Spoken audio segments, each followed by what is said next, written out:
Fala pessoal, tudo bem com vocês? Eu espero que sim, espero que estejam todos muito bem aí nesse finalzinho de maio de 2021. E eu tenho duas notícias para dar para vocês. A primeira foi que eu vendi a minha mountain bike e a minha road bike. Então lembram, né? Eram duas grooves, a Speed era uma overdrive 70 com o grupo Tiagra 210 e a minha mountain bike era uma Riff 50 com um grupo também 210, Deore, SLX meio mistão lá. Vocês sabem que eu gosto desse grupo porque tanto no da Speed quanto da mountain bike que é bem barato de você manter, então tem um custo-benefício bem bacana. Bom, vocês não lembram, as duas bicicletas estão aparecendo aí para vocês, só para vocês terem uma noção. E a segunda notícia é que eu tô querendo lançar uma nova série de vídeos aqui no nosso canal no YouTube. Qual que é a conexão entre uma coisa e outra? Qual que é a conexão entre esses dois assuntos? Eu vou te falar, fica aqui comigo, mas eu quero te dar um recadinho rápido antes. Quanto mais eu posto conteúdo técnico, coisas mais avançadas no canal aqui,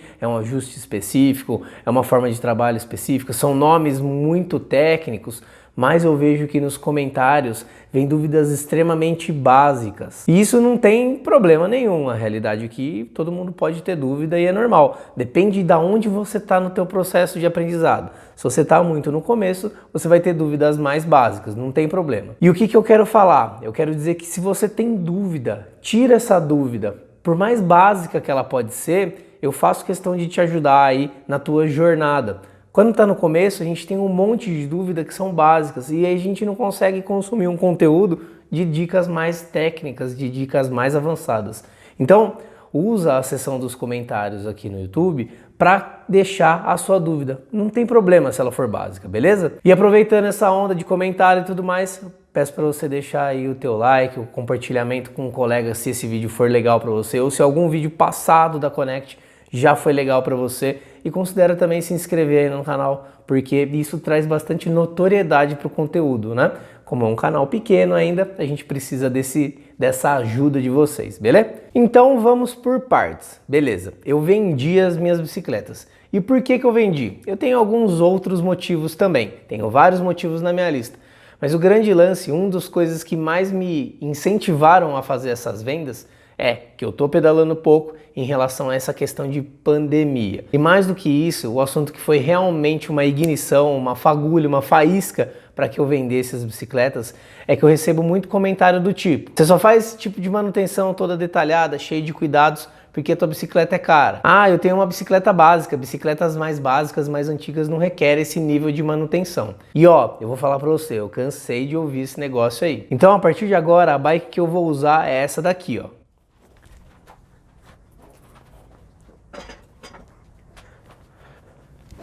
Quem vê os vídeos da Connect com uma recorrência maior, já viu que eu uso ela de exemplo em algumas coisas e também algumas manutenções eu fiz nela. Inclusive a última manutenção grande que ela recebeu foi quando eu gravei a primeira turma do Game Changer. É uma Caloi Aspen, originalmente ela é uma Caloi Aspen, não sobrou muita coisa dela original, mas ela é uma Caloi Aspen, se não me engano o ano dela é 94, essa bike era do meu pai. E ela tem um monte de modificações, tem mesa diferente, as rodas já são diferentes também. Se não me engano, o que mantém dela é quadro e suspensão e algumas outras coisinhas, tipo canote de selinha, as abraçadeiras, as blocagens de roda e tudo mais. Não tenho certeza. Se tiver algum expert em bicicleta antiga, também deixa aqui para mim qual que era a especificação dela original, beleza? Então, só para ter uma noção, é uma bike de 21 velocidades, freio V-brake, tem essa suspensãozinha aí que é bem esquisita, mas funciona relativamente bem e basicamente é isso, né?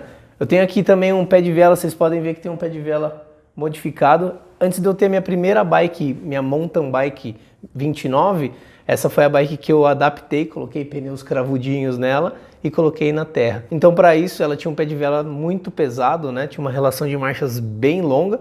Então eu fui lá e coloquei um pé de velinha básico. E infelizmente eu não guardei o pé de vela original que estava nela, né? Um vacilo. Eu deveria ter trazido de volta e não deixado na loja. E aí a respeito dessa bicicleta e essa questão de bike antiga não precisa de manutenção nem nada, eu tava pensando em fazer tipo um diário de bordo, pegar um dia. Tenho, por exemplo, nas terças e quintas-feiras eu já tenho vídeos fixos com vocês, e aí eu pegaria, sei lá, um domingo, um sábado, e fariam capítulos diferentes com diários de bordo, do tipo, fiz tal coisa, ela respondeu assim, comprei tal peça, fiz esse upgrade, como que eu fiz para trazer ela ativa, né? Porque é uma bicicleta que está parada aí desde a primeira turma. Então tá com o pneu murcho, tem problema de freio, tem umas molas que estão zoadas do freio, a gente precisa fazer uma porção de coisinhas. E aí pensei em bolar realmente um diário de bordo e trazer essa realidade para vocês. Só que daí eu também tive uma outra ideia. Ao invés de trazer para vocês as soluções dos problemas que eu enfrentei, eu poderia documentar, fazer uma websérie de um projeto. Qual que é a ideia? É trazer o passo a passo, o mão na massa do que eu vou fazer para que ela volte a ser uma bicicleta operacional e para que a gente consiga caminhar aí com planos de manutenção detalhado. Então, para mim, parece uma ideia muito mais completa, muito mais legal. Só que eu preciso saber da intenção de vocês. O que vocês acham? Você acha que vale mais a pena a ideia inicial, que é simplesmente documentar e trazer um diário de bordo, tipo, tá acontecendo isso, fiz isso e aquilo? Ou seria mais legal se a gente fizesse tipo uma websérie mesmo, com todos os passo a passos e trazer para vocês as questões práticas também de como é que a gente faz para manter essa bicicleta zerada, na realidade antes de manter, de fazer com que ela fique bem bacana, bem operacional. Então eu queria pedir para você deixar aí no comentário também, você prefere a opção 1, que é simplesmente documentar, ou a opção 2, a gente faz uma websérie com todos os detalhes que sejam relevantes aí para você também se inspirar e fazer isso na tua casa. E pegando essa ideia de mostrar na prática alguma coisa, eu queria aliar, além da manutenção, o fato de você poder fazer manutenção em locais pequenos, tá? Aqui é meu apartamento, aqui é a sala do meu apartamento, aí atrás de onde vocês estão é a sacada e eu quero mostrar que dá para fazer isso, né? Toda a manutenção da bicicleta num local pequeno como uma sacada, né? Eu quero fazer na sacada porque aqui eu tenho um ambiente que é relativamente externo, é mais fácil de eu manter limpo.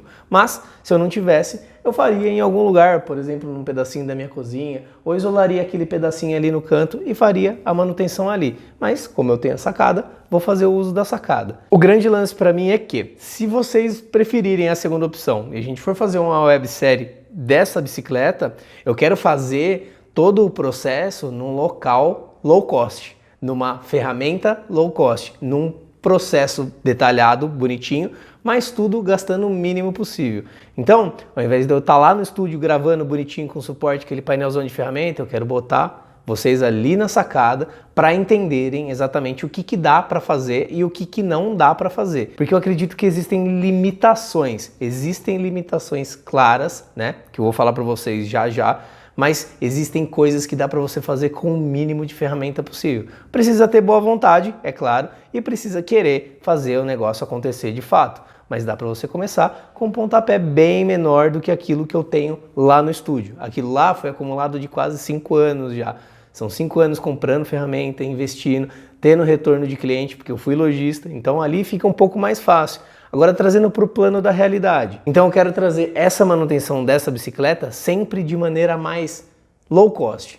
Lá na sacada, com o mínimo de ferramenta. Lembra do vídeo das ferramentas? Ferramentas que a gente tentou montar num kit lá com valor relativamente baixo. Eu quero usar essas ferramentas na prática para poder fazer as manutenções, sejam corretivas, no primeiro momento com certeza corretivas e lá na frente preventivas, para que essa bike funcione legal com um processo de manutenção bem detalhado. E agora vamos bater um papo a respeito do que é o limitante para eu fazer essas manutenções na minha própria casa com o mínimo de estrutura possível. A primeira coisa que eu acho que é bem bacana você fazer é catalogar, é pegar tudo que é atributo necessário para que você consiga desempenhar o papel de mecânico da tua própria bicicleta. E o que eu acho que é legal você ter na cabeça que são coisas importantes. Primeira coisa é a organização. Se você vai fazer essa manutenção num lugar fechado, menor, pequeno, adaptado, você precisa ser extremamente organizado para que as coisas não virem aquela bagunça, aquela zona. E você se perde, a casa fica suja, não adianta absolutamente nada. Você não consegue nem terminar aquilo que você se propôs a fazer. Uma das coisas que vem dessa organização é o senso de limpeza. Precisa ter o senso de limpeza, tanto com relação à bike, às peças que estão ali, o que você está trabalhando, quanto ao teu ambiente de trabalho. E aí um próximo passo que eu acho que é muito legal que você tenha noção que precisa são procedimentos. Não é do tipo, tanto faz, mete a chave e vai embora. Espera o resultado acontecer. Não é assim. Precisa ter procedimentos definidos para aquilo que você for fazer. E o que facilita nesse processo é você ter um método que te ensina a chegar do zero até o lugar que você quer chegar, até o teu ponto de destino. Tendo tudo isso em mente, faltam as ferramentas que para isso a gente já fez um vídeo mostrando quais são as ferramentas necessárias para fazer as manutenções na tua bicicleta. E por último, mas com certeza não menos importante, você precisa de boa vontade. Para você se propor a fazer tudo isso e sabendo que vão existir limitações, você precisa ativar o teu quesito de boa vontade aí, porque senão as coisas não vão acontecer. E eu tô falando dessa forma porque é preciso que você tenha ciência da decisão que você está tomando a partir de agora, beleza? Então tá, o que eu acho que dá para você fazer sem precisar ter coisas absurdas? Ajuste de transmissão, uma limpeza, um ajuste de freio e um ajuste de folga de roda. Tem algumas outras coisas que dão? Com certeza, mas esses 4 pontos você com certeza consegue fazer com aquele kit de ferramentas que a gente montou por menos de R$1.000. Não precisa ter bancada, não precisa ter nada desse tipo, você precisa do suporte, das ferramentas, do teu processo bem definido e do método que você vai usar para atingir o resultado das manutenções. Então, dá para você fazer isso daí e se você quiser acrescer alguma coisa aí, acrescentar mais um item que você pode revisar, é fazer uma revisão básica. Revisão básica na bicicleta, com aquelas ferramentas você consegue dar um bom up na tua bike. E o que fica limitado para aquele kit de ferramentas básico lá? Limita demais caso você queira fazer uma revisão completa na tua bicicleta. Caso você queira fazer uma revisão de suspensão, como eu já mostrei a revisão de 200 horas da RockShox, ou seja, de qualquer outra marca de uma suspensão que seja uma suspensão completa. E também caso você queira fazer uma revisão completa dos seus cubos de roda, seja de rolamento, seja de esfera. Precisa de muito mais atenção e muito mais dinâmica do que simplesmente fazer um ajuste de folga, como eu citei no exemplo anterior. Nesses casos todos, eu acho que você precisa ter uma mesa reservada para isso, ou uma bancadinha sendo o ideal, e mais do que isso, uma morsa, porque a morsa vai te ajudar pra caramba, principalmente em desmontagem de roda. Quer dizer que não dá para fazer? Na verdade não, dá para fazer do jeito que for. Quando eu comecei, eu fazia absolutamente tudo no chão. E tudo bem, só que assim, não é confortável, dói as costas, os resultados não são tão legais porque você começa a ficar um pouco mais estressado para fazer os processos. Só que dá para fazer, foi assim que eu comecei, mas logo que eu pude, eu fui lá e comprei a minha bancadinha e a minha morsinha inicial. Para fazer uma limpeza de qualidade, já tem vídeo aqui no canal e tem até um e-book te ensinando a fazer isso daí. Eu vou deixar o e-book como uma anotação desse vídeo aqui, caso você queira fazer o download. Ajuste de transmissão, eu também já ensinei como é que faz, eu usei um GX Eagle da SRAM como exemplo, mas você pode fazer isso para qualquer tipo de câmbio traseiro. E esse vídeo está aqui em cima também como uma anotação para você. Se você for fazer um ajuste de folga de cubo de roda, né? Então um cubo esferado, você vai precisar de uma chave de cone, de uma chave 17, apoia a sua roda ali numa morsa caso você tenha e faz o ajuste sem problema. O que eu quero mostrar, o que eu quero trazer aqui é que existe um cenário que é muito ideal e a gente não pode esperar que o cenário ideal aconteça para que a gente tome uma decisão. Eu quero mostrar para você que a gente precisa tomar a decisão com o que a gente tem. Quais são os recursos que a gente tem? Ah, são XYZ. Ok, vamos pegar XYZ e fazer o possível. Vamos supor que você está partindo do zero. Você não tem o know-how necessário e talvez não tenha a coragem necessária. Você não precisa ter aquele pacotão de ferramenta numa mega de uma oficina, nem nada do tipo. Você pode fazer as duas coisas irem crescendo devagar. Seu know-how vai subindo e suas ferramentas vão melhorando. Você tem coragem de mexer em outras coisas, você vai ficando melhor naquilo, você vai lá e investe um pouquinho melhor para ter uma estrutura melhor.